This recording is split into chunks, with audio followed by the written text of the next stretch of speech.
29th August 2024. Today is 29th August 2024. Day is Thursday. Time is about 5:50 p.m. in Lucknow. Again, I'm Amit sir with me Ankit sir. On behalf of the Samit Line Shoot, we are going to present our 11th lecture of this new criminal law 2023. This is our 11th lecture and the first lecture of BSA. दो lecture में रखेंगे इसको.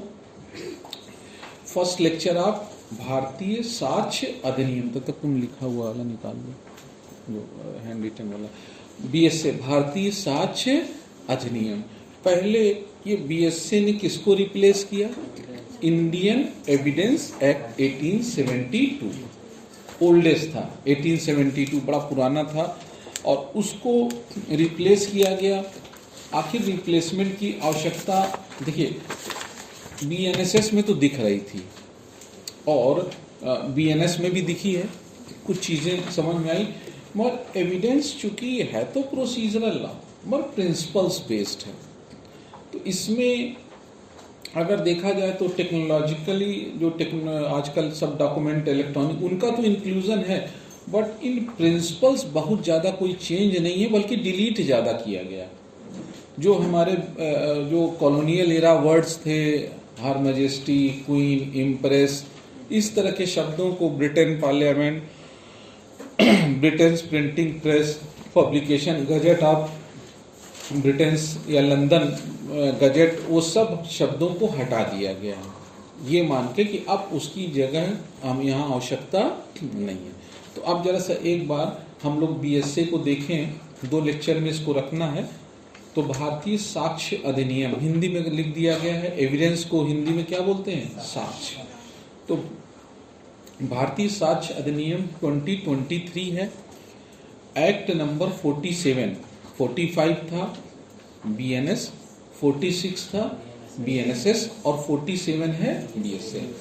तो act number 47 of 2023, but obvious it is signed on 25th December 2023 and enforced on the 1st July 2024. ठीक.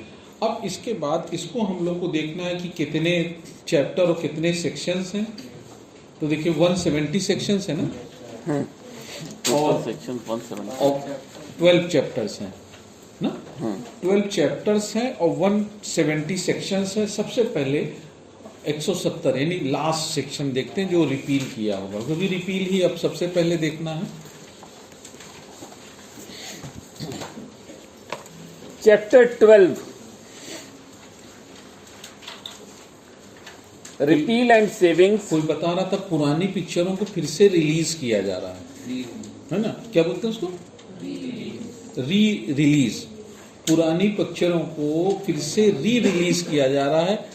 ये act ऐसा तो नहीं री रिलीज हो रहा है. देखिए कैसे है री रिलीज, देखते हैं. सबसे पहले 170 जो है वो सेक्शन कहता है कि इस बीएसए ने इंडियन एविडेंस एक्ट को रिपील कर दिया. तो पहले वही रिपीलिंग पढ़े. हाँ, सेक्शन 170 रिपील एंड सेविंग. सब section 1 the Indian evidence act 1872 is here bye repealed.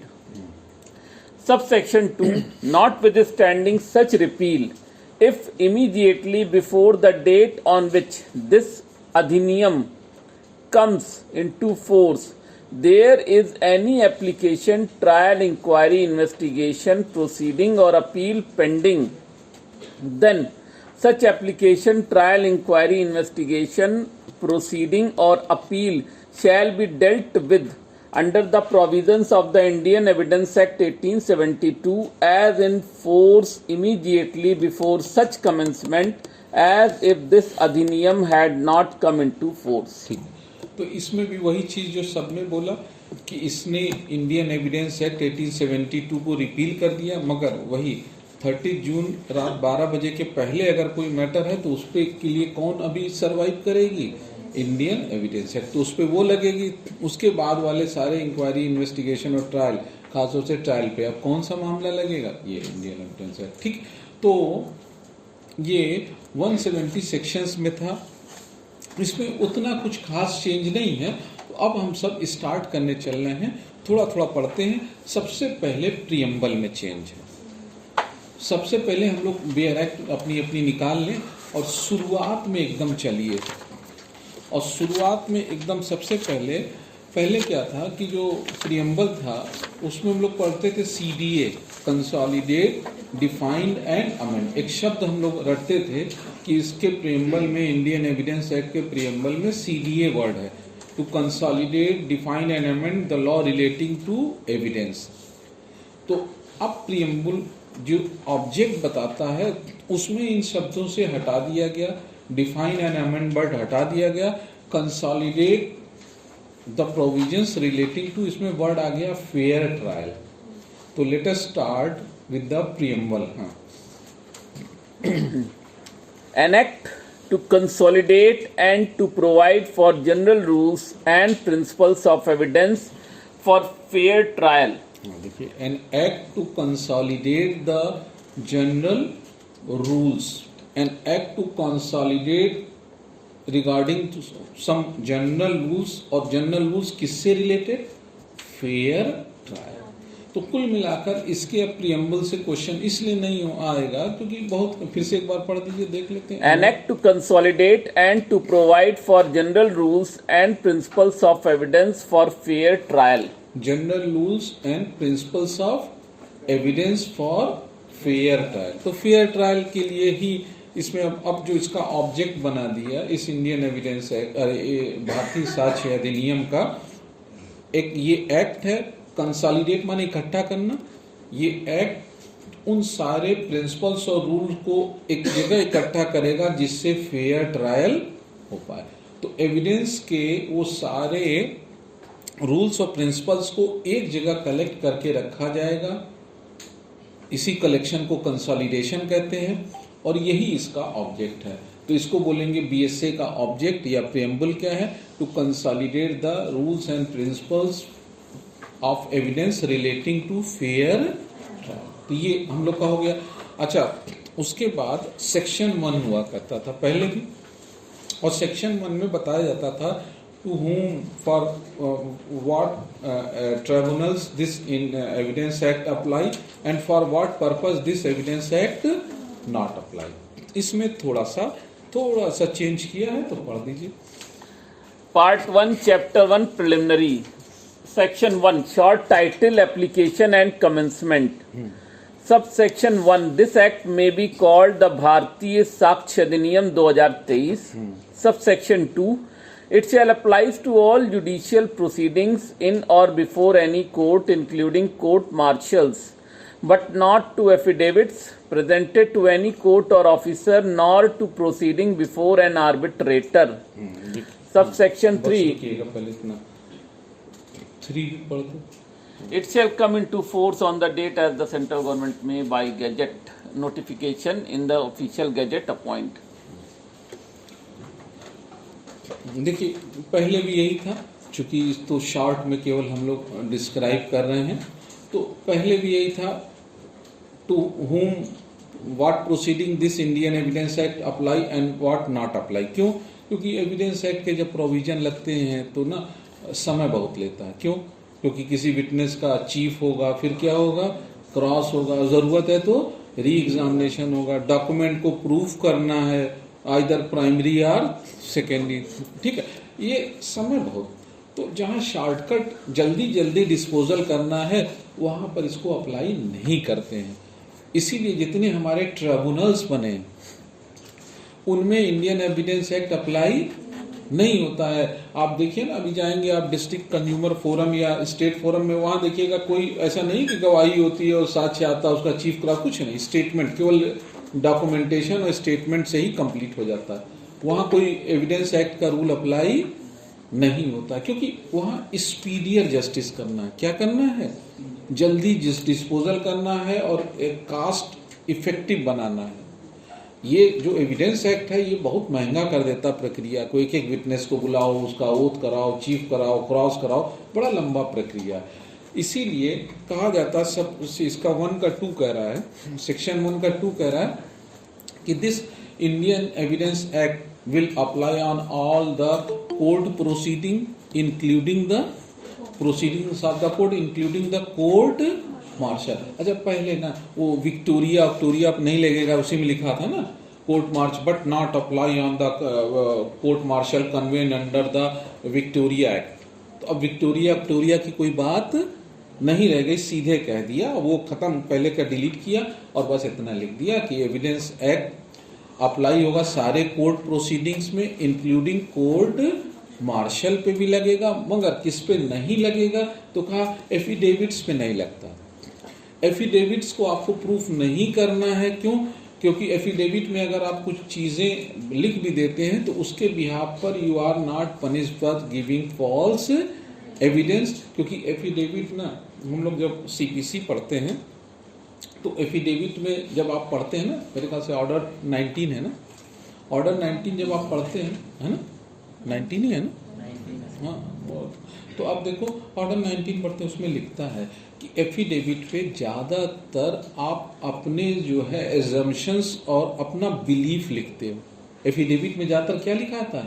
In my belief my neighbour is going to construct the 3rd floor which will affect the light, I need injunctions. तो जितने इंटरलोक्यूटरी order होते हैं उनका base क्या बनता है? एफी। अब affidavit में हो सकता है उनकी बिलीफ गलत हो, तो क्या ऐसा एफिडेविट देने वाले जो देता उसको डिपोनेंट कहते हैं, क्या डिपोनेंट को फॉल्स एविडेंस की सजा दी जाए? इसीलिए लिखते हैं कि एफिडेविट पे ये rule apply, Indian evidence act का रूल अप्लाई नहीं लगता, वही सेम कैरी फॉरवर्ड हो गया। बीएसए पे भी एफिडेविट नहीं अप्लाई होता, पहला। दूसरा कहा आर्बिट्रेशन, ना क्या लिखा है? आर्बिट्रेटर कहाँ एविडेंस लेगा भाई? आर्बिट्रेटर तो दोनों को सुनता है, दोनों के स्टेटमेंट लेता है और उसके बाद अपना निर्णय देता है। तो आर्बिट्रेशन प्रोसीडिंग पे भी रूल ऑफ एविडेंस एक्ट नहीं लगेगा। अगर एविडेंस एक्ट लगाने लगे तो कोर्ट हो गई ना। Then what is the difference between court and tribunal and arbitration? Tribunal और आर्बिट्रेशन जो होती है उसको rule of evidence act follow करने की जरूरत नहीं, ये केवल फेयर ट्रायल के लिए जरूरत है। इसीलिए कहते हैं ना एविडेंस एक्ट ज्यादातर क्रिमिनल मैटर में लगे, सिविल में इसकी बहुत ज्यादा आवश्यकता नहीं होनी चाहिए। रीजन क्या है कि बड़ा टाइम कंज्यूमिंग होता है। तो अब देखिए हम लोगों ने पढ़ा कि इंडियन एविडेंस एक्ट सारे कोर्ट प्रोसीडिंग्स पे लगता है, इवन कोर्ट मार्शल्स पे लगता है, but doesn't apply on the affidavit as well as on the arbitration proceedings. ये पहले भी था, आज भी है। अब क्या था कि पहले क्या था, सेक्शन 2 जो था वो डिलीटेड था, रिपील्ड था ना, और 3 और 4 में डिफिनीशंस लिखे गए थे। तो जो सेक्शन 3 और 4 में डिफिनीशंस थे पहले, उन 3 और 4 को मर्ज कर दिया सेक्शन 2 में। तो यानी सारा डिफिनीशन जो 3 और 4 में था उसको किस में ले आए? हम लोग सेक्शन 2 में ले आए, और सेक्शन 2 में सब सेक्शन 1 और 2 कर दिया, सब सेक्शन 1 में ए से लेकर एल तक कर दिया, आप लोग का सरदर्द बढ़ा दिया। रीजन क्या था? पहले बस सेक्शन 3 में ये आता है, उसमें सब क्लॉजेज नहीं थे ना। अब क्या है, A B C D E F G, examiner को कुछ नहीं करना, बस इतना कहेगा ये किस में है बताइए। तो अब थोड़ा सा आप लोग को थोड़ा सा काम और करना पड़ेगा, यानी जो सेक्शन 3 और 4 की डिफिनीशन थी वो मर्ज कर दिया किसमें? सेक्शन 2 में ही कर दिया। पहले सेक्शन 4 में याद है, मे प्रिज्यूम, शैल प्रिज्यूम, कंक्लूसिव, ये सब उसमें था ना। ये सब किसमें कर दिया? मे प्रिज्यूम, शैल प्रिज्यूम, कंक्लूसिव प्रूफ, ये भी सेक्शन 2 में आ गया। All come under the section 2। तो सेक्शन 2 मेरे ख्याल से एल तक है ना, देखिए small a to l, section 2 sub section 1 small a to l, और शुरू कर दीजिए, एक एक दो दो बताते चलिए। इसमें डिफिनीशन देख लिया जाए, l तक है।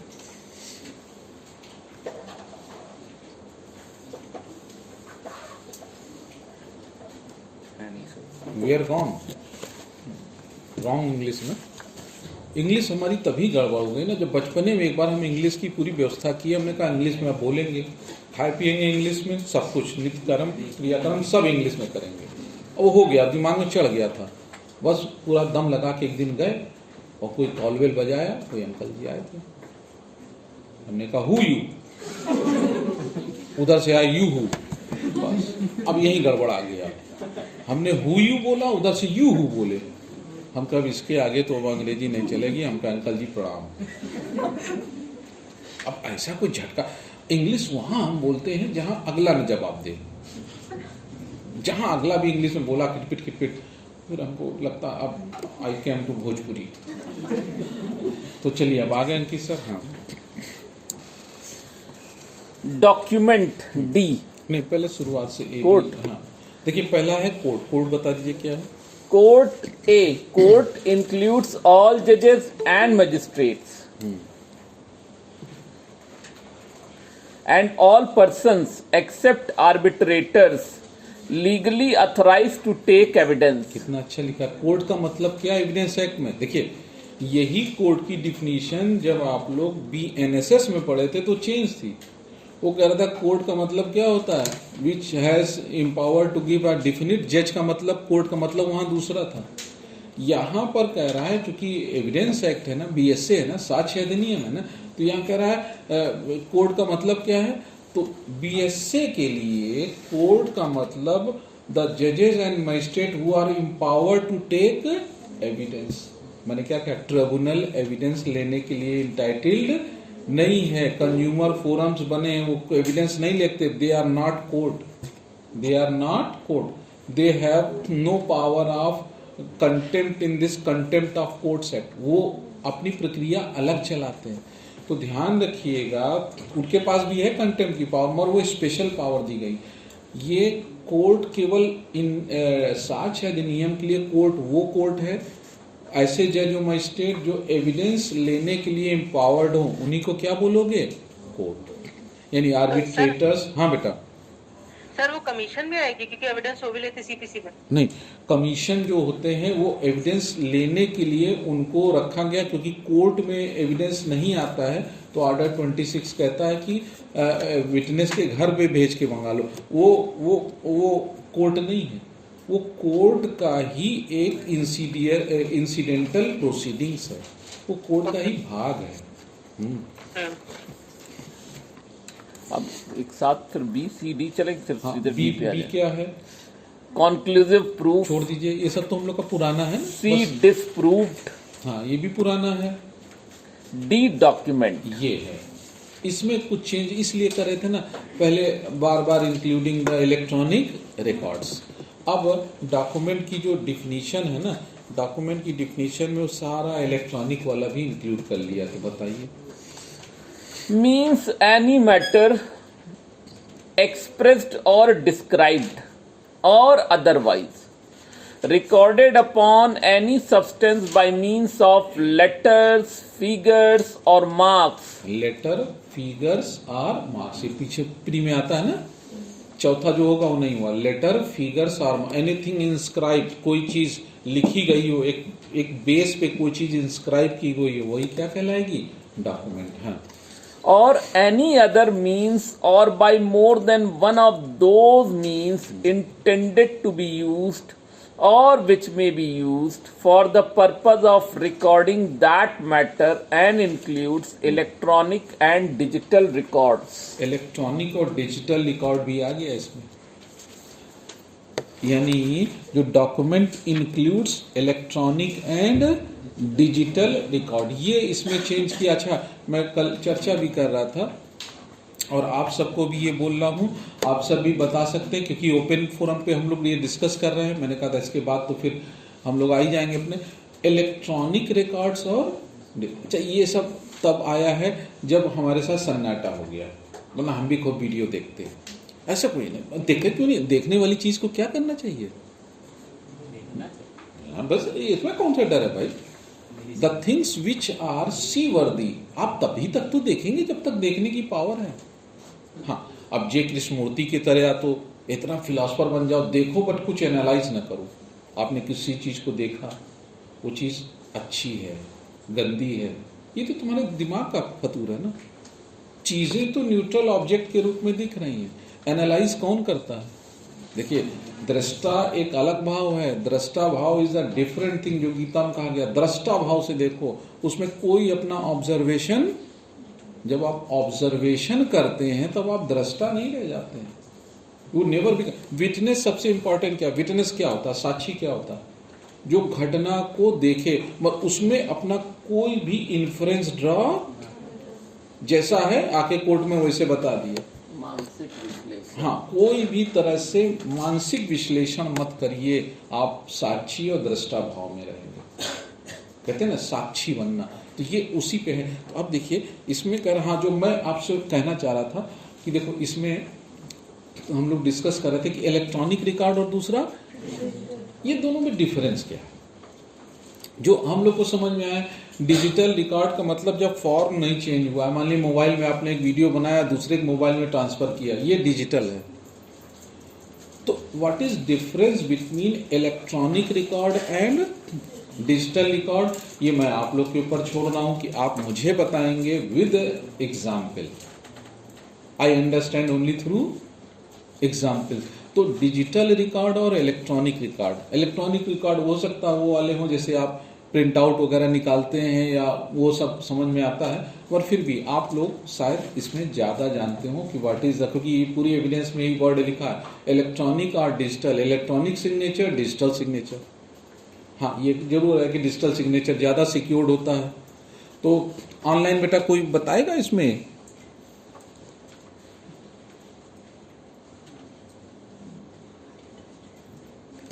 नहीं तो इसको कल रखेंगे ना, आप सब भी एक बार सर्च करना। सर डिजिटल रिकॉर्ड वो, हाँ, जैसे जो भी चीज फिजिकल फॉर्म में एग्जिस्ट करती है, तो अगर मैं उसका कोई पिक्चर वगैरह स्टोर करके रखता हूँ, हाँ ठीक है, सर वो हो गया डिजिटल रिकॉर्ड। हाँ। जैसे मैंने आपकी पिक्चर अपने फोन में स्टोर करके रखी ठीक, है, तो वो ठीक, डिजिटल रिकॉर्ड है। ठीक। लेकिन इलेक्ट्रॉनिक रिकॉर्ड सर वो होता है जो कि सोलली मैंने कंप्यूटर को यूज करके या फिर मोबाइल फोन को, टेक्नोलॉजी को यूज करके बनाया है, उसका कोई फिजिकल डिपिक्शन नहीं, उसका कोई फिजिकल डिपिक्शन मतलब ये है, हाँ नहीं है सर। मतलब वो इन रियल लाइफ एग्जिस्ट ही नहीं करती है, वो सिर्फ और सिर्फ मेरे कंप्यूटर पे एग्जिस्ट करती है। अच्छा, और जैसे किसी की हमने फोटो खींची वो डिजिटल है? सर वो तो आपने किसी की खींची ना, मतलब वो चीज एग्जिस्ट करती है, तो आपने उसका रिकॉर्ड मेंटेन किया ना, तो वो डिजिटल होगी। देखिए ये थोड़ा सा अच्छा चीज पार्थ बता रहे हैं, इसको समझिए। इन्होंने कहा जो उनके हिसाब से है electronic records and digital records में डिफरेंस ये है कि ये कह रहे हैं जो डिजिटल है वो किसी आप रियल चीज की जब आप फोटो वगैरह खींचते हैं तो डिजिटल फॉर्म में आपके पास आती है, मगर वो एक्चुअली रियलिटी में एग्जिस्ट कर रही है। मगर इलेक्ट्रॉनिक में सोलरी जनरेट कहाँ से हो रही है? Through computer. आपने कुछ टाइप वाइप किया थ्रू कंप्यूटर, मतलब उसका रियल टाइम एग्जिस्टेंस नहीं है। तो ये आप सब भी देखना, जो बताया बच्चे ने अच्छी चीज़ है, इसको हम लोग एक दिशा मिल गई है, हम लोग इसको और आगे बढ़ेंगे। एनीवन मोर, कोई और भी इसी में बोलना चाहेगा?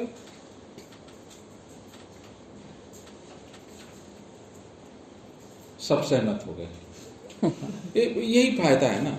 ठीक है, हाँ अब चलो, अब इसके आगे चलिए। तो इसको हम लोग देखेंगे, इलेक्ट्रॉनिक रिकॉर्ड और डिजिटल रिकॉर्ड सही बताया है, हम लोग और थोड़ा देखेंगे। हाँ, इलस्ट्रेशन तो पढ़ने की जरूरत नहीं, इलस्ट्रेशन कुछ कहीं नहीं पढ़ना, सब पुराने हैं। ई एविडेंस, ये फिर ई आ गया, ई से हम बहुत परेशान। इलेक्ट्रॉनिक, हाँ, मगर ये ऊ वाला एविडेंस नहीं है। अब ये हम ऊ वाले एविडेंस के चक्कर में थे, मगर ये ई वाला अब आ गया तो बड़ा दिक्कत कर रहा है। बताओ ई का है? एविडेंस मीन्स एंड इंक्लूड्स, देखिए एविडेंस की डिफिनीशन दी है, पहले भी थी ना, पहले भी थी। ई फॉर एविडेंस, चलो ये कम से कम अच्छा रखा। D for document, E for evidence. अब देखिए है ना, एफ फॉर फैक्ट। हाँ, इस तरह से ठीक किया। तो देखो ई जो डिफिनीशन है, एविडेंस दो तरह का होता है ना, आप सब जानते हैं, ओरल और डॉक्यूमेंट्री। भाई एविडेंस दो ही तरह का हो ही सकता है। इट में बी आइदर ओरल, जो बच्चे नहीं पढ़े हैं बस तो एक लाइन में समझ ले, एविडेंस दो तरह का होता है। साक्ष्य एविडेंस दो तरह, एक ओरल होगा या डॉक्यूमेंट्री। ओरल एक होता है प्राइमरी और दूसरा secondary, sorry direct and hearsay. Oral जो एविडेंस होता है वो डायरेक्ट होता है और हियरसे, और डॉक्यूमेंट्री होती है प्राइमरी और सेकेंडरी। तो यहाँ लिखा हुआ है कि एविडेंस का क्या डिफिनीशन है, तो देखिए पढ़ दीजिए।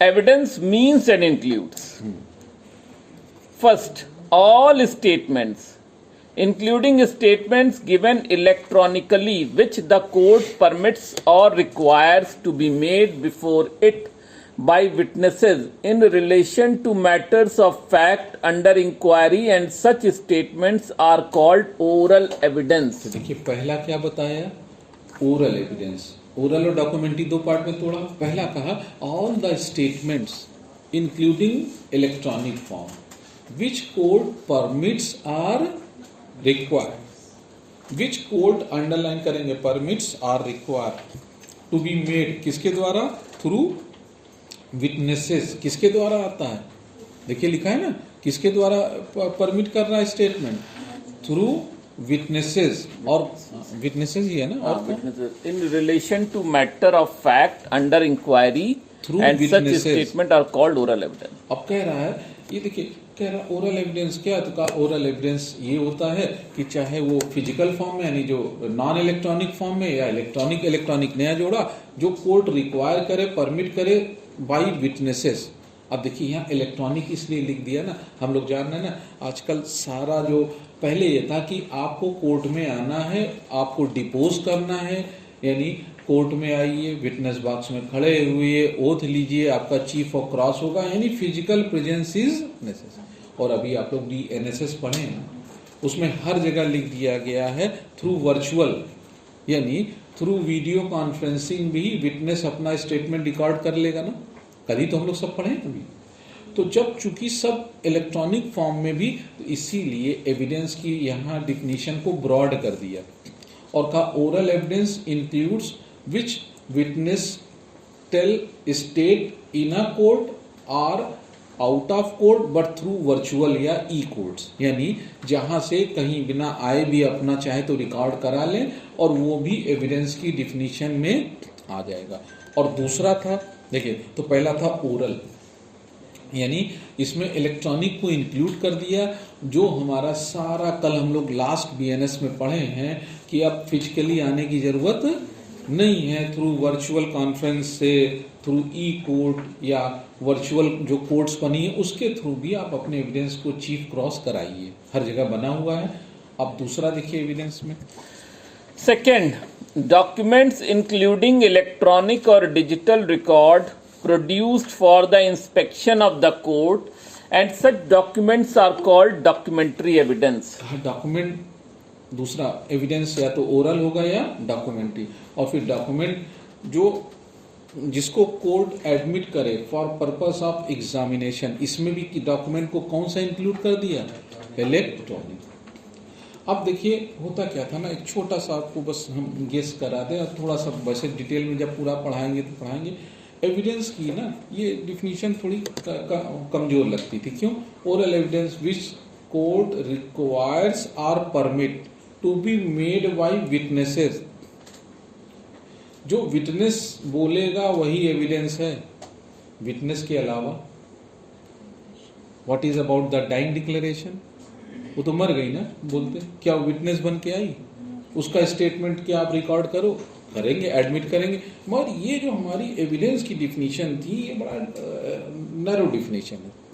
वही एविडेंस है ओरल जो विटनेस दे और कोर्ट जिसको परमिट करे या रिक्वायर करे। दूसरा, मानिए कोई एडमिशन हो रहा है, कन्फेशन हो रहा है, एडमिशन या कन्फेशन है, एडमिशन आउट ऑफ कोर्ट है, मानिए confession out of, extra judicial confession कहते हैं ना, कोर्ट के बाहर हो रहा है, तो क्या कोर्ट ने उसको परमिट किया या कोर्ट ने उसको अलाउ किया, नहीं ना, वो तो एक्यूज ने किसी अपने मित्र से बताया, मित्र आके बता रहा है, वो इसकी डिफिनीशन में आती नहीं है। यानी ये जो एविडेंस की डिफिनीशन थी थोड़ी सी नैरो थी, इस चीज को समझा जो हमारे लेजिस्लेचर हैं, मुझे ये मेरा अपना इंटरप्रिटेशन है, और समझा इसीलिए जो ओरल और रिटन एडमिशंस होते हैं ना, उनको सेकेंडरी एविडेंस में ले आए। किस में ले आ दिए, जब हम लोग अभी देख लीजिए 58, एक बार नजर डाल लीजिए 58, सेक्शन 58 देखिए, जो पहले 63 था अब वो 58 बन गया है ना। देखिए सेकेंडरी एविडेंस 58 में देखिए ना, देखिए 58 में पहले 5 हुआ करते थे, सेकेंडरी एविडेंस इंक्लूड्स 5 होते थे ना, अब 8 हो गए ना। तो ये जो छठा 6th और 7th देखिए लिखा है ना, ओरल एडमिशंस, रिटन एडमिशंस, इन दोनों को इन्होंने सेकेंडरी डॉक्यूमेंट्री एविडेंस बना दिया। और इसको एविडेंस की डिफिनीशन में इंक्लूड कर दिया। पहले क्या है, एडमिशंस, अच्छा कन्फेशन जो है किसकी डिफिनीशन में आ जाता है, एडमिशंस, तो लिखने की अलग से। तो ये जो ओरल एडमिशन और रिटन एडमिशन था इंक्लूडिंग कन्फेशन, ये एविडेंस की डिफिनीशन में फॉल नहीं होता था, एक्सेप्शन में जाता था। इसी को इंक्लूड कर दिया और जो डॉक्यूमेंट्री एविडेंस है उसमें ओरल और रिटन एडमिशन को भी कहा it is a secondary documentary evidence. ठीक, फिर वापस आ जाइए। इसके बाद एफ फैक्ट है। एफ तो हम लोग जानते ही हैं, फैक्ट का मतलब होता ही है जो तथ्य है, जो चीजें हैं जिसको आप सेंस से परसीव कर ले वही क्या होती है, what are the fact. Fact क्या होता है, the things which can be perceive, यही है ना। देखिए Fact means and include first anything, state of thing or relation of thing capable of being Perceived by the senses. Detail तो तभी पढ़ेंगे जो हम अपनी इंद्रियों द्वारा सेंस से परसीव करें, वही क्या है फैक्ट। आंख दिया, कान से देखा, सुना, ये सब एविडेंस है ना। देखा, सुना, परसीव किया, महक सूंघा, बहुत अच्छी फ्रेग्रेंस आ रही है, ये फैक्ट हो गया ना। Although it can't be proved, क्या स्मेल को प्रूव कर सकते हो, नहीं, ये वो वाला नहीं है ना। ये वो चीज है जिसको आप प्रूफ नहीं कर सकते। तो खैर, तो ये फैक्ट एक होता फिजिकल फैक्ट, दूसरा मेंटल फैक्ट। दिमाग में कुछ आया वो भी क्या है हमारा फैक्ट है। तो फैक्ट हम लोग पहले पढ़ते थे, फैक्ट, फैक्ट इन इशू। अभी हमारा कोई टॉपिक इसको पढ़ाने का नहीं है। हाँ, इसके बाद है एफ फैक्ट, छोड़ दीजिए। Fact in issue. H may presume, I not proved, J proved, के रेलेवेंट, एल शैल प्रिज्यूम। यानी ये बाकी और कोई नया डिफिनीशन एड ऑन, जो एग्जिस्टिंग डिफिनीशन थे उसी में थोड़ा थोड़ा सा अंतर किया गया, इंक्लूड किया गया, अंतर नहीं किया गया, बस केवल इंक्लूड किया गया। अच्छा, सेक्शन 2 जो था ये पहले का 3 और 4 था, उसी को कंबाइन करके क्या किया, क्लबिंग ज्यादा हुई है। हमने देखा एविडेंस एक्ट में क्लबिंग होती है। तो अब देखिए इसके बाद जो अब हमारा सेक्शन 3 है ना, अब जो सेक्शन 3 था पहले वो सेक्शन कौन सा था, 5 था। और सेक्शन 4 जो है वो रेजिस्टे है। सेक्शन 4 वो है सेक्शन जो 2 सेक्शन आगे हुआ करता, 2 घटाते चलिए ना, 6 वाला किस में आ गया, 4 में। और इसको एक बार पढ़ दें इनके साथ, में अंतर बताते हैं फिर आगे बढ़ते चले। अच्छा, और भी बहुत सा डिफरेंस होगा सरकार के ऑफिशियल गजेट्स में। अच्छा, एक बात और मैं अच्छी बताऊं आपको, क्योंकि अब तो रिलैक्स ने लगभग एंड है ये सब चीजें। तो देखिए, जितना ये जो 3 क्रिमिनल लॉ थी, जितना हाई तौबा था, जितना इसके ऊपर मटेरियल अवेलेबल है नेट पे, हर डिपार्टमेंट ने डाल रखा है ना, पुलिस डिपार्टमेंट का देख लीजिए, जुडिशरी, जितना इस पे मटेरियल है, लोगों के लेक्चर्स हैं, मेरे ख्याल से और किसी चीज पे इतना लेक्चर अवेलेबल नहीं। बाद में हमको पता चला, इतना 12 दिन का मेहनत ना करते, आपको लिंक देते, कहते जाओ भैया वहाँ वहाँ वहाँ वहाँ देखो ना, आराम से समझो, जो हम डिटेल में पढ़ा देंगे। पर चलिए, अब तो हो गया, तो अब कोई कहने की जरूरत नहीं। हाँ, 4 पढ़ने चलेंगे। हाँ बेटा। सर अभी ये मतलब नए लॉज पास हुए हैं, अभी इनमें अमेंडमेंट की भी जरूरत पड़ने लगी। ले देखो, ये हम बता रहे थे अभी आज दिल्ली हाई कोर्ट का, आज से दिल्ली हाई कोर्ट का आया रूलिंग कि जो इन्होंने 377 हटा दिया अननेचुरल ऑफेंसेस वाला, वो तो हटाया तो इस बेसिस पे कि होमोसेक्सुअल ऑफेंसेस अब ऑफेंसेस नहीं रहे हैं, मतलब कंसेंटिंग। और अगर नॉन कंसेंटिंग है तो अब कहाँ जाएंगे वो लोग। ये तो सबसे बड़ी प्रॉब्लम है बीएनएस में ना, जो नॉन कंसेंसुअल होमोसेक्स। भाई देखिए, 18 के नीचे है तब तो पॉक्सो में आ जाएगा, बट 18 के ऊपर किसी बड़े बुजुर्ग के साथ ये अपराध कर दिया, मेल के साथ, तो वो बेचारा मुंह दिखाने लायक नहीं रहा एक तो, और कहाँ जाए। सर रेप में पहले था कि एनी पर्सन वहां पे भी कर देते, अब वहां तो सिर्फ वुमेन रखा है, मतलब विक्टिम के केस में वहां वुमेन है। सही कह रही है कि या तो आप जेंडर न्यूट्रल विक्टिम कर देते, जो लॉ कमीशन की रिकमेंडेशन थी कि 377 को तो हटा दीजिए, मगर विक्टिम के मामले में फिर क्या कर दो, जेंडर न्यूट्रल। वो अब देखिए, अभी बता रहे, अब शुरू होगा। देखिए, अभी तो देखिए कोई भी चीज बनती है तो अभी तो जो अच्छे अच्छे एडवोकेट्स हैं, अच्छा एडवोकेट जो बड़े होते हैं, जो लॉयर्स इंटरप्रिटेशन करवाते हैं, वो अननेसेसरी का पढ़ते नहीं। उनके पास जब कोई मैटर आएगा तो वही मैटर में वो क्या करते हैं, फिर रिसर्च करते हैं। तो अभी एकदम सही बोल रहे हैं, इसमें बहुत काम बाकी है। और सेक्शन 4 में भी एक अजीब सा बेतुका काम किए हैं, वो तो मेरी समझ के ही बाहर है। देख लीजिए आप सब, आप लोग के साथ समझ में आए। हाँ, क्लोज पार्ट 2 है, चैप्टर 2 है, relevancy of facts, closely connected facts. अब देखिए वर्ड क्या यूज कर दिया। पहले क्या था, पहले था same transaction, fact forming the part of same transaction. अब क्या कर दिया इसका, क्लोजली कनेक्टेड। ये वर्ड पूरा ही देखिए डिफिनीशन चेंज किया।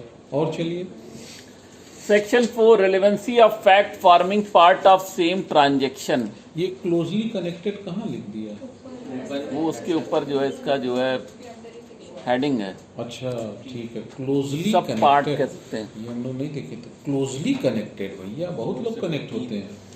हाँ ठीक है।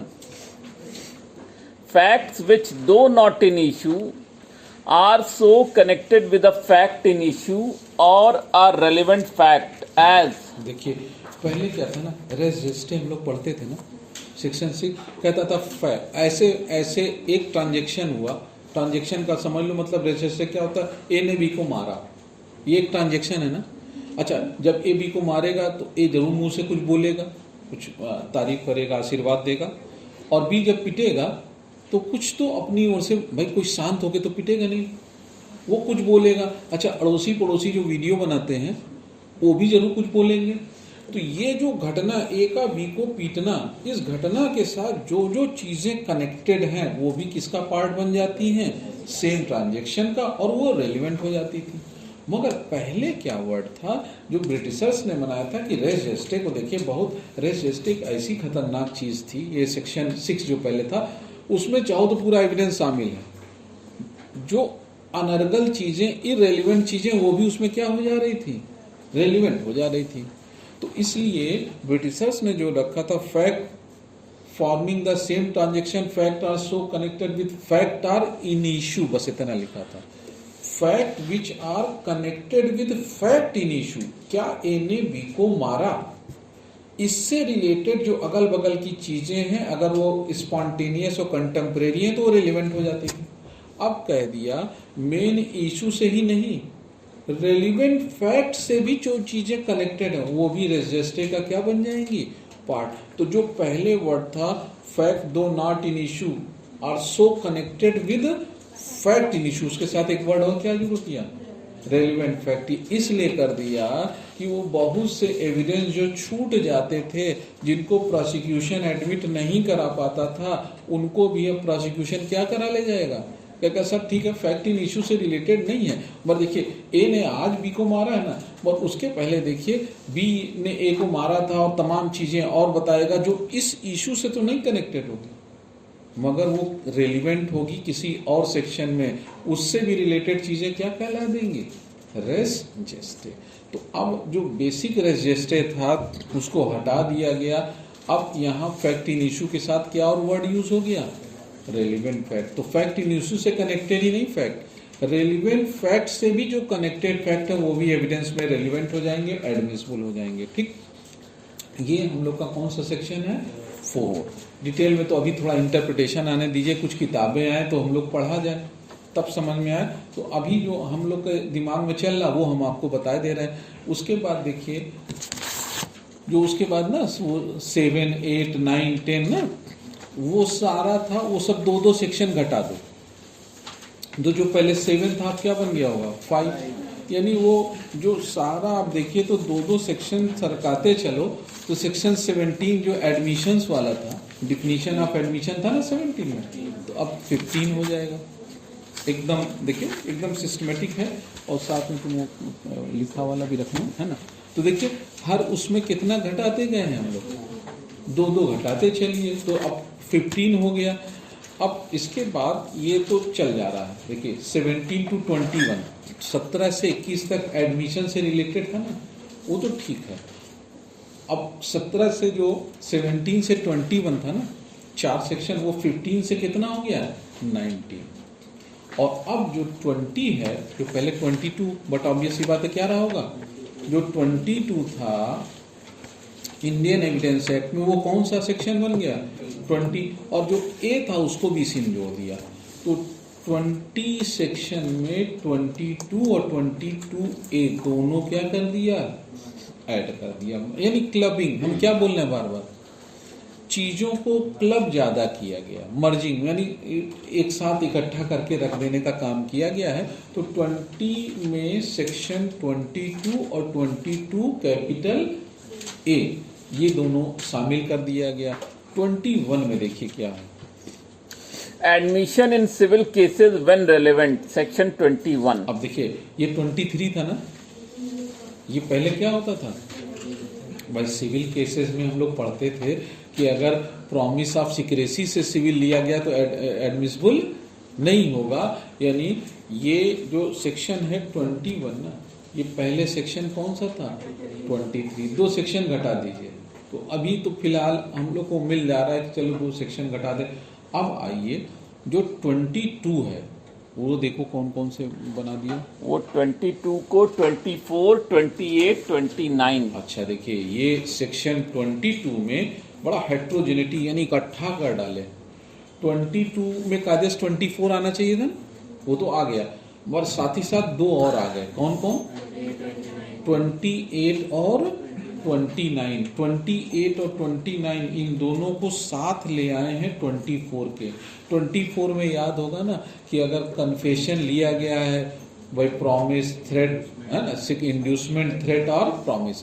अगर कन्फेशन ना, कन्फेशन के लिए एक नियम है, कन्फेशन का मतलब कोई आदमी अपना दोस्त क्या करने जा रहा है, स्वीकार कर रहा है। तो कन्फेशन के लिए वॉलेंटरलीनेस सबसे जरूरी क्या होना चाहिए, the confession, the person who make a confession has made it voluntarily, क्योंकि आर्टिकल 20 सब क्लॉज 3 क्या कहता है,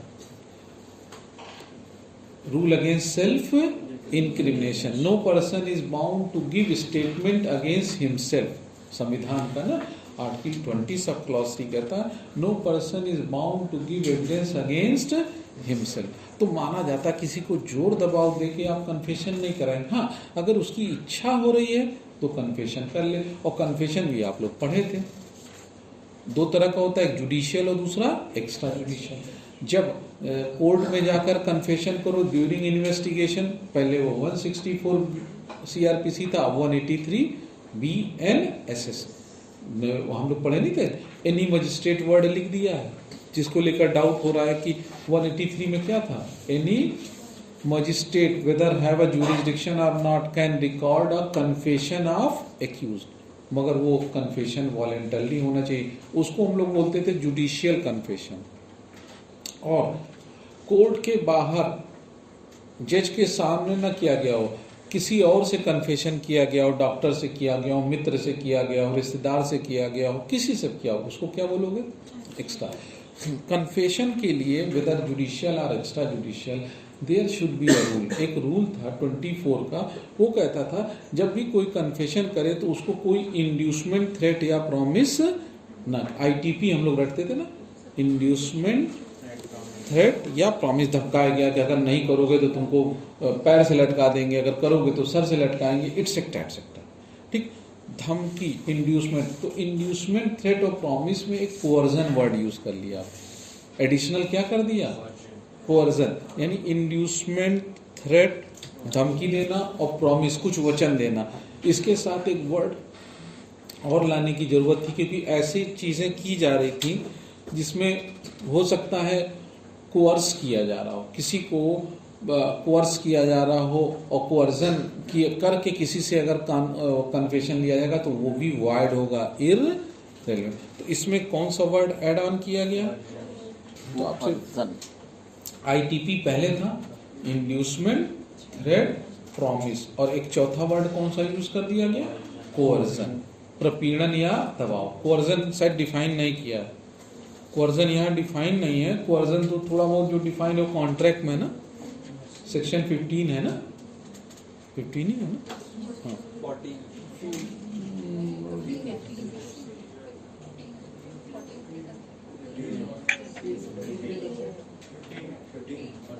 पक्का?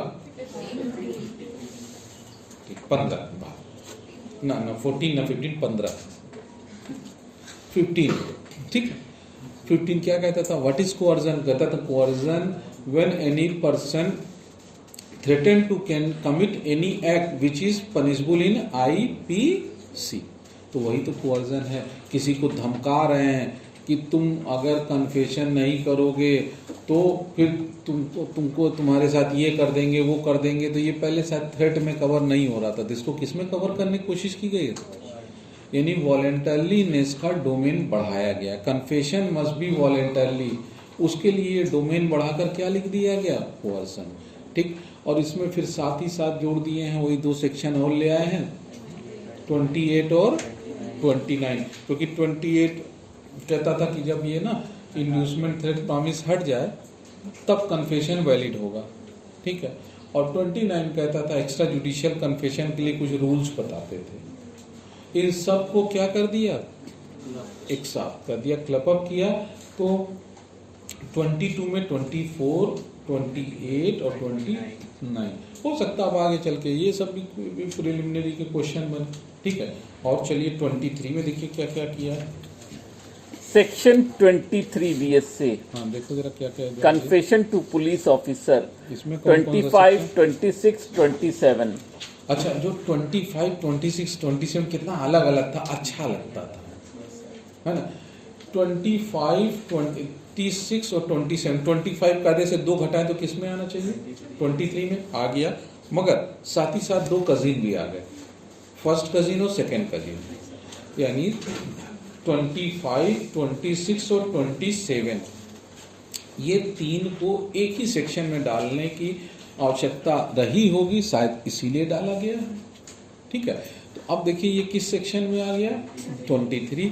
और इसमें क्या था ना कि हम लोग जानते हैं कि कन्फेशन पुलिस को अगर दोगे तो इररिलेवेंट है, क्योंकि पुलिस के साथ तो वॉलेंटरीनेस होता ही नहीं। मान के चलते हैं कि पुलिस को देखते ही आप इनवॉलेंटरली हो जाते हो।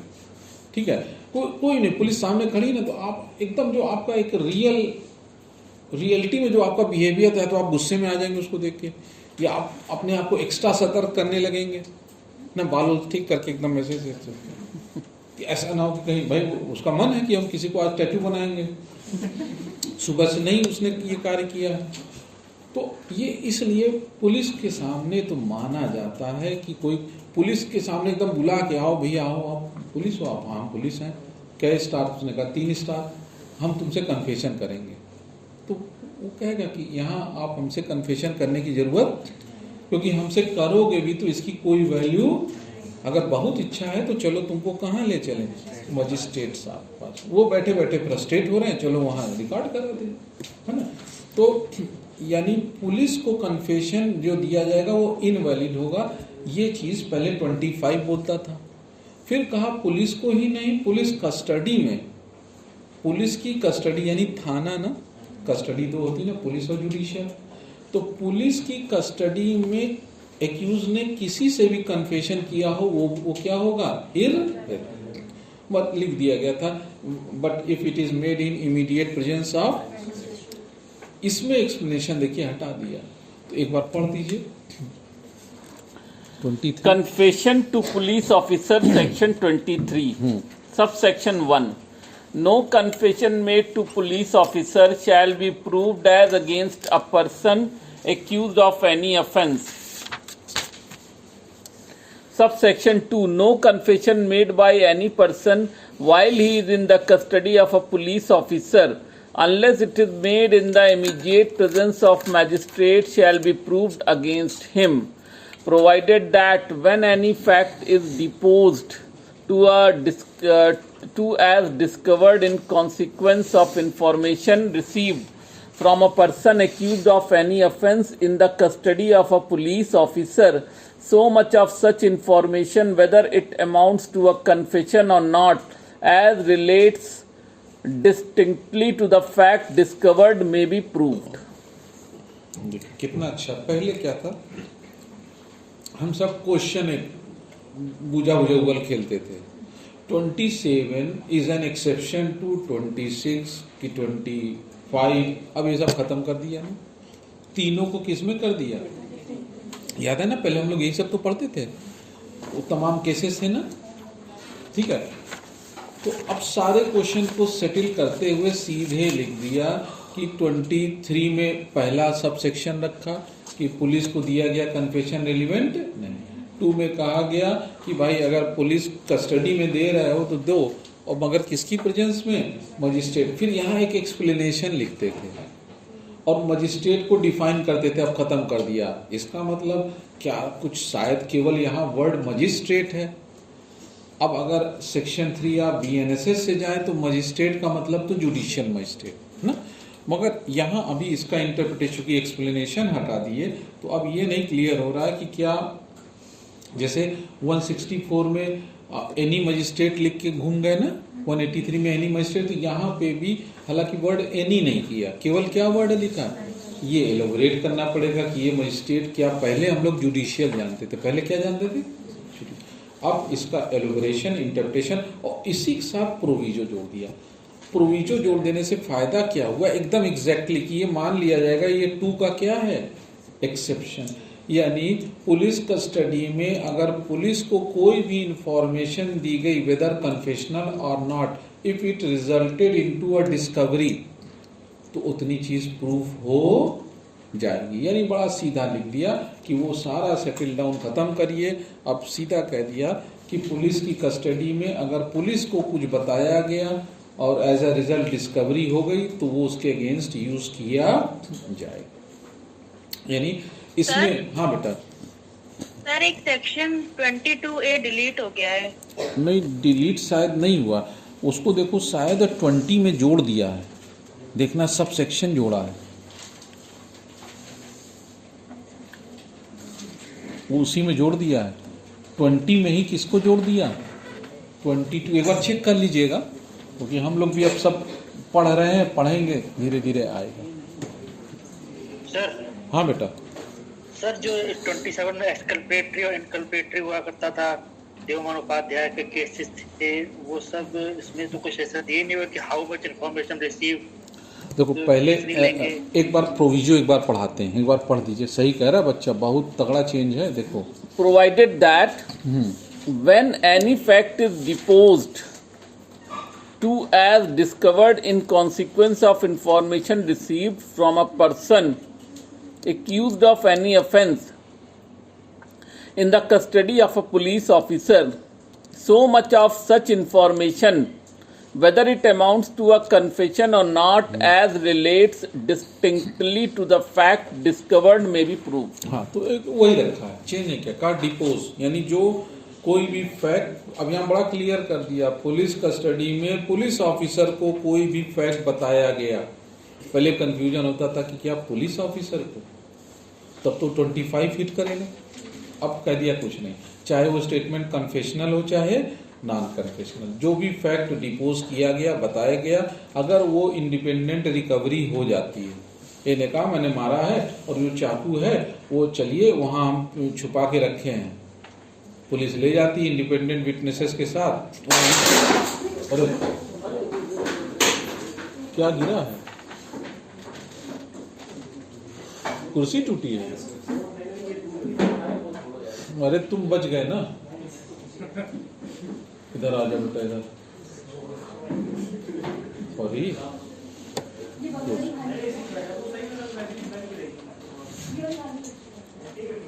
हरी बोल, हरी बोल। हाँ है, चलिए कोई नहीं, कोई नहीं। कौन सी टूटी? बच्चा ठीक है ना?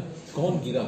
जाने दो, सब धरती माँ की गोद में अंत में जाना हम सबको, चाहे जितनी ऊंचाई कर लो, अंत में किसकी गोद में जाना है? पंचभूतों से मिला है ये शरीर, पंचभूतों में मिल जाएगा।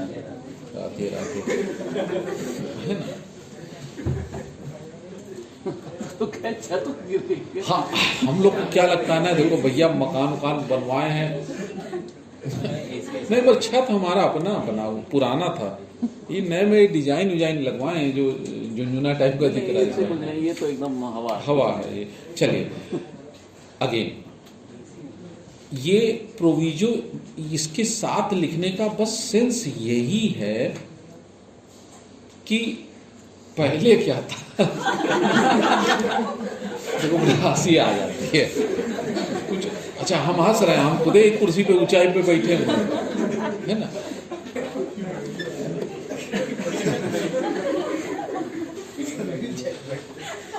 क्या बताया जाए भाई, ऑनलाइन कुछ नहीं बेटा, एक कुर्सी टूटी और एक बच्चा गिर गया तो उसको लेके हम सब, ठीक है घटना तो हुई, मगर घटना के साथ अगर कुछ क्या ह्यूमर्स जोड़ दिए जाएं तो घटना फिर वो उतनी सीरियस घटना नहीं रहती, फैक्ट में कन्वर्ट हो गई। ठीक है, तो अब देखिए कितना बजा 6:46 और आगे चलो।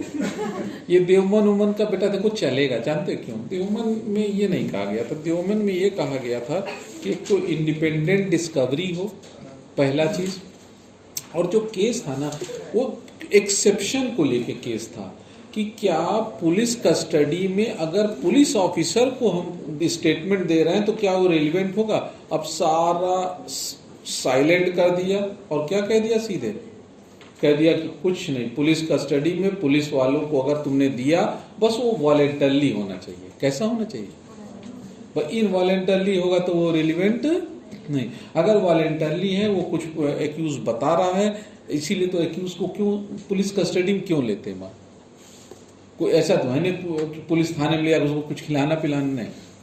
पुलिस क्यों एक्यूज को अपने पास मांगना चाहती 24 घंटे के लिए? क्योंकि उससे जब इंट्रोगेट करेगी तो चीजें क्या हो जाएंगी, मिल जाएंगी तो फिर ले जाएंगे और रिकवरी करके उतनी चीजें उसके अगेंस्ट क्या हो जाती हैं, प्रूफ हो जाती है। बस ये इसीलिए इसको इसमें जोड़ा गया। तो इससे मुझे नहीं लगता है कि बहुत ज्यादा जो डिफरेंस हुआ करता था वो बहुत ज्यादा इसमें है। बस इतना कह रहा है कि कितना पार्ट उसके अगेंस्ट यूज होगा, तो कहा जितना डिस्कवर्ड है। एक बार इसको फिर पढ़ दो क्योंकि वो दिमाग से उतर गया। हाँ, provided that, पूरा सेक्शन पढ़ देंगे। नहीं, provided that when any fact is deposed to as discovered in consequence of information received from a person accused of any offence in the custody of a police officer, so much of such information, whether it amounts to a confession or not, as relates distinctly to the fact discovered, may be proved. ये कोई change नहीं है बेटा, वही चीज है। अब बताइए नेक्स्ट। अब इसके बाद है नेक्स्ट है 24, सेक्शन 24, जो कि सेक्शन 30 इंडियन एविडेंस एक्ट था। 30 क्या था याद है? कन्फेशन ऑफ को एक्यूज्ड। एक को एक्यूज्ड है, ज्वाइंट ट्रायल हो रहा है। सपोज एक को एक्यूज है, उसका क्या हो रहा है, ज्वाइंट ट्रायल हो रहा है। एक एक्यूज ने कहा मैंने अपराध किया और मैंने मारा था और मेरे साथ जो साथ दे रहे थे बी दे रहे थे। कौन दे रहे थे? बी। अब बी ने तो कोई कन्फेशन किया नहीं ना, पर फिर भी ए का कन्फेशन, अगर ए और बी का ज्वाइंट ट्रायल हो रहा तो ए का कन्फेशन किसके अगेंस्ट यूज हो जाएगा? बी के against, although it become a very weak kind of evidence. मगर अब देखिए इसको जब 24 बनाया ना तो इसके साथ कुछ चीजें वो वाली भी की गई जो 356 BNSS में था ना, एब्सेंटिया। याद है हम लोग कहा था कि एक्यूज अगर प्रोक्लेम ऑफेंडर हो गया, भाग गया है, एब्सेंटिया वाला था, ये उसी में जोड़ा गया। ये उसमें पढ़ दीजिए एक बार। Section 24, consideration of proved confession affecting person making it and others jointly under trial for same offence. When more persons than one are being tried jointly for the same offence and a confession made by one of such persons affecting himself and some other of such persons is proved, the court may take into consideration such confession as against such other person as well as against the person who makes such confession. ये तो पुराना था ना कि अगर joint trial हो रहा है और एक एक्यूज ने कन्फेशन कर लिया और इम्प्लीकेट अपने को एक्यूज को भी कर रहा है, तो ये कन्फेशन केवल उसी के अगेंस्ट नहीं यूज होगा जिसने किया है, जितने लोगों का ज्वाइंट ट्रायल हो रहा है उनके अगेंस्ट भी ये यूज होगा। अब इसके आगे जोड़ने वाला। हाँ, Explanation 1. Offense as used in this section includes the abatement of or attempt to commit the offense. ठीक है। Explanation 2. A trial of more persons than one held in the absence of the accused who has absconded or who fails to comply with the proclamation issued under section 84 of the भारतीय नागरिक सुरक्षा संहिता 2023 shall be deemed to be joint trial for the purpose of this section. अब देखिए इसमें ये चीज add की गई क्योंकि वो 356 था ना, तो कह रहा है कि अगर एक एक्यूज्ड भाग गया है ना, ए और बी दो एक्यूज्ड हैं, ये को एक्यूज्ड हैं, ए और बी क्या है, ये एक साथ इनका ट्रायल स्टार्ट हुआ है, ज्वाइंट ट्रायल हुआ है, ए तो आ गया है पकड़ में, बी पकड़ में नहीं आया। ठीक, ए ने कन्फेशन कर लिया और ए ने कहा मैंने और बी ने मिलके ये ऑफेंस किया है, बी भाग गया है। अब बी का एब्सेंटिया में ट्रायल हो रहा है 356 में, तो ये जो ए ने बोला है ये स्टेटमेंट कन्फेशन किसके अगेंस्ट यूज हो जाएगा, बी, आल्दो बी प्रेजेंट नहीं भी है तो क्या है 356 क्या कहता है, आपने खुद ही जो एब्सकॉन्डेड प्रोक्लेम्ड ऑफेंडर उसने खुद ही वेव किया है ना, और माना जाएगा। क्या प्रिजम्पशन क्रिएट कर दिया था, he were present at the trial, तो माना जाएगा जब उसने कन्फेशन किया तो आप प्रेजेंट थे या नहीं। अगर एक एक्यूज्ड है और दूसरा एक्यूज्ड भाग गया है तो अब उसका ज्वाइंट ट्रायल कैसे करेंगे, तो करिए इन एब्सेंटिया करिए, और जो ए का कन्फेशन है वो किसके अगेंस्ट यूज हो जाएगा, बी के अगेंस्ट भी यूज हो जाएगा। ये कौन सा वो था 24।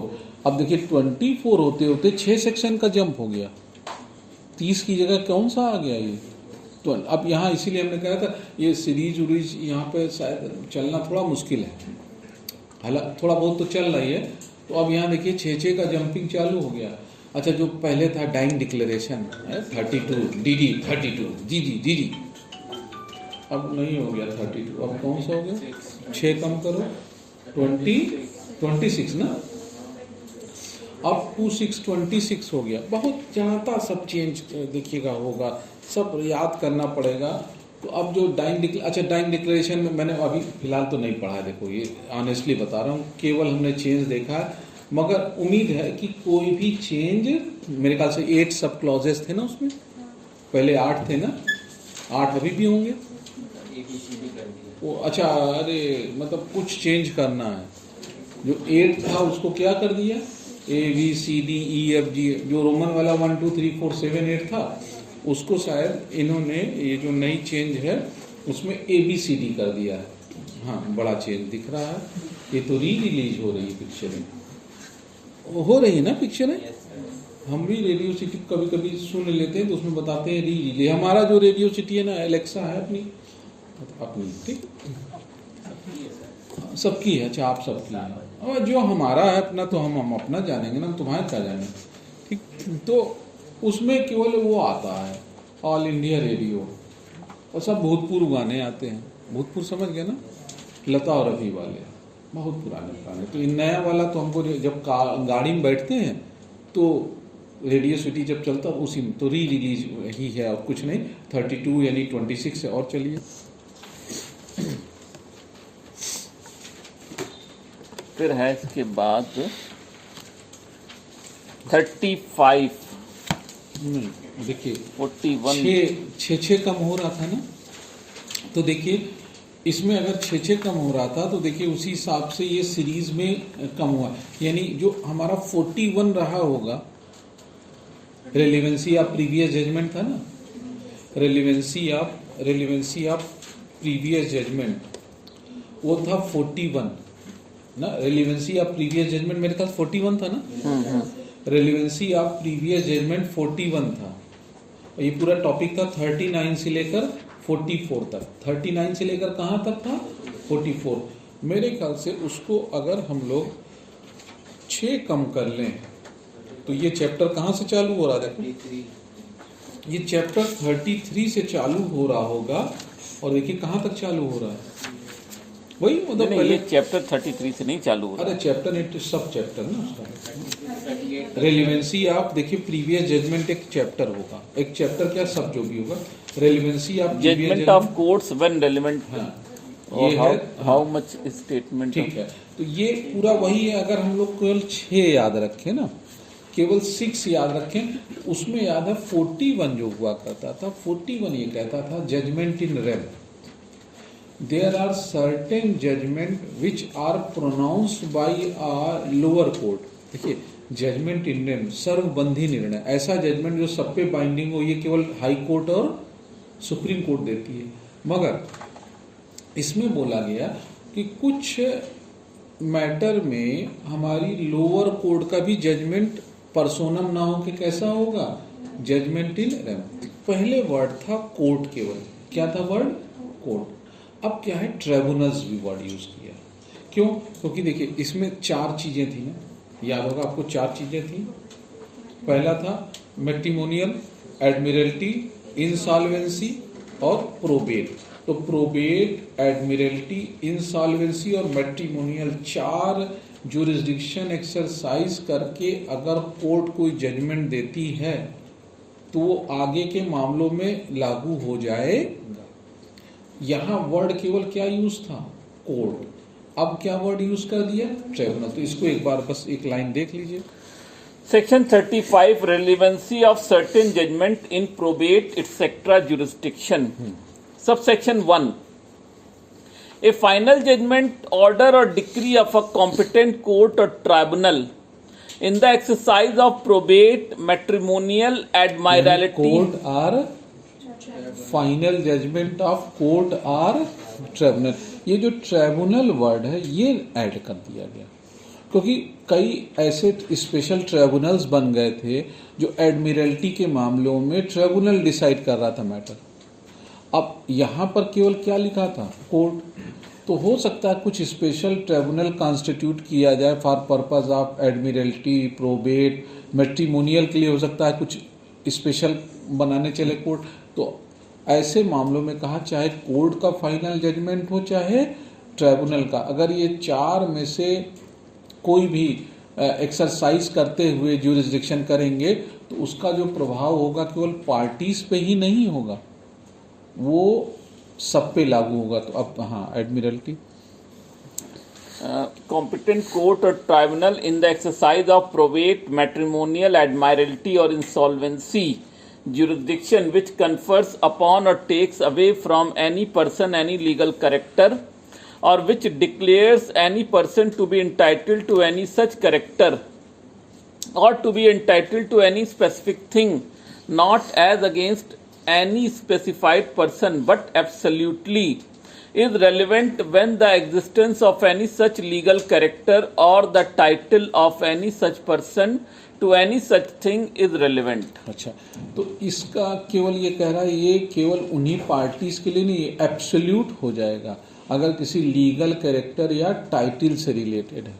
तो यहाँ पर बस अभी तो जब डिटेल में पढ़ेंगे तो पढ़ाएंगे, यहाँ बस इतना जानना है कि जो केवल वर्ड क्या लिखा था, कोर्ट, अब उसके साथ क्या जोड़ दिया गया, ट्राइब्यूनल्स भी ऐड किया गया। एक बार फिर से अभी हम लोग यहीं रोक देंगे क्योंकि इतना माल होना चाहिए ना कल के लिए भी, तो कल तक चलना है ना, ठीक है। मगर फिर से जैसा बच्चे बता रहे थे, अभी एक ने हमें मार्गदर्शन गाइडलाइन दिया है कि ट्रिब्यूनल ट्रिब्यूनल कर रहे हैं डिजिटल और इलेक्ट्रॉनिक। हाँ बस 1 मिनट रुक जाइएगा। हाँ पार्थ साहब,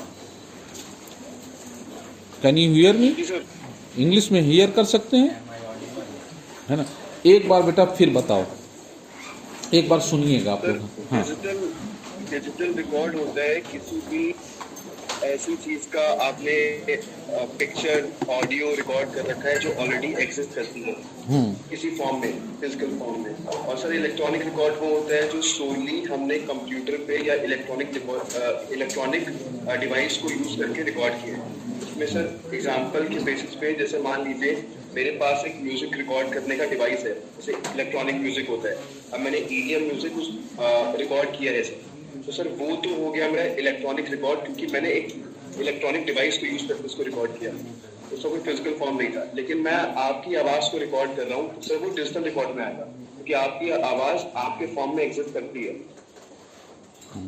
ठीक, इसको बेटा हम लोग और डिटेल में आपसे पूछेंगे, और सब कुछ जान लीजिए कि इलेक्ट्रॉनिक रिकॉर्ड और डिजिटल रिकॉर्ड, और कल जब हैशटैग वैल्यू भी पूछेंगे, पता नहीं इसमें लिखा है हैशटैग वैल्यू, तो बाइकआउट है नहीं इसमें कुछ है, आगे चलेंगे, कल बताएंगे।